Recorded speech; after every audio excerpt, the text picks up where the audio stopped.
ವಿವಿಧ ಬೇಡಿಕೆಗೆ ಆಗ್ರಹಿಸಿ ದೆಹಲಿ ಗಡಿಯಲ್ಲಿ ಪ್ರತಿಭಟನೆ 7ನೇ ದಿನಕ್ಕೆ ಕಾಲಿಟ್ಟಿದೆ. ಇದರ ನಡುವೆ ನಿನ್ನೆ ತಡರಾತ್ರಿ ಚಂಡೀಗಢದಲ್ಲಿ ರೈತ ಮುಖಂಡರ ಜೊತೆ ಕೇಂದ್ರ ಸಚಿವರು 4ನೇ ಸುತ್ತಿನ ಸಭೆ ನಡೆಸಿದ್ದಾರೆ. ಕೇಂದ್ರ ಸಚಿವರಾದ ಪಿಯೂಷ್ ಗೋಯಲ್, ಅರ್ಜುನ್ ಮುಂಡಾ ಭಾಗಿಯಾಗಿದ್ದರು. ಭಾರತೀಯ ಕಿಸಾನ್ ಮಜ್ದೂರ್ ಯೂನಿಯನ್, ಪಂಜಾಬ್ ಕಿಸಾನ್ ಮಜ್ದೂರ್ ಸಂಘರ್ಷ ಸಮಿತಿ ಸೇರಿದಂತೆ ಹಲವು ನಾಯಕರು ಈ ಒಂದು ಸಭೆಯಲ್ಲಿ ಭಾಗಿಯಾಗಿದ್ದರು. ಇನ್ನು ಸಭೆ ಬಳಿಕ ಮಾತನಾಡಿದ ಕೇಂದ್ರ ಸಚಿವರು ರೈತರ ಏಳಿಗೆಗೆ ಪ್ರಧಾನಿ ಮೋದಿ ಸರ್ಕಾರ ಬದ್ಧ ಅಂತ ಹೇಳಿದ್ರು. ರೈತ ನಾಯಕ ಸರ್ವನ್ ಸಿಂಗ್ ಪಂಧೇರ್ ಎಂಎಸ್ಪಿ ಬಗ್ಗೆ ಸರ್ಕಾರ ಯಾವ ನಿರ್ಧಾರವನ್ನು ಇನ್ನೂ ಕೂಡ ತೆಗೆದುಕೊಂಡಿಲ್ಲ.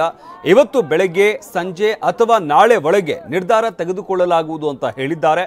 ಅಲ್ಲಿವರೆಗೂ ನಾವು ದೆಹಲಿ ರ್ಯಾಲಿಯನ್ನ ನಿಲ್ಲಿಸೋದಿಲ್ಲ ಅಂತ ಹೇಳಿದ್ದಾರೆ.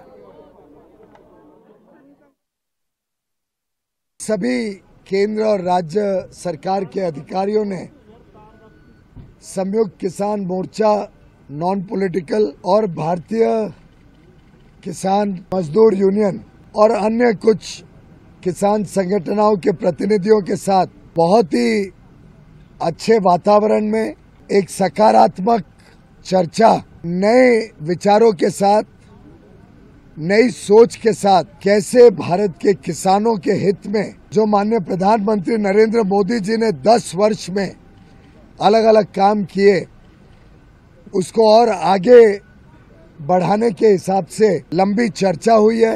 माननीय प्रधानमंत्री नरेंद्र मोदी जी सदैव भारत के किसानों की चिंता करते हैं। गल ते जिहड़ा प्रस्ताव आया तुहाडे सामने मंत्री रख के गए आ, ये गल हैगी आ, इस करके आपां 19 ते 20 ਨੂੰ ਇਹਦੇ ਤੇ ਵਿਚਾਰ ਕਰਨੀ ਆ। ਕੇਂਦਰ ਕਹਿੰਦਾ ਅਸੀਂ ਵਿਚਾਰ ਕਰਨੀ ਆ, ਉਹ ਸਮਾਂ ਲੱਗ ਜੂ।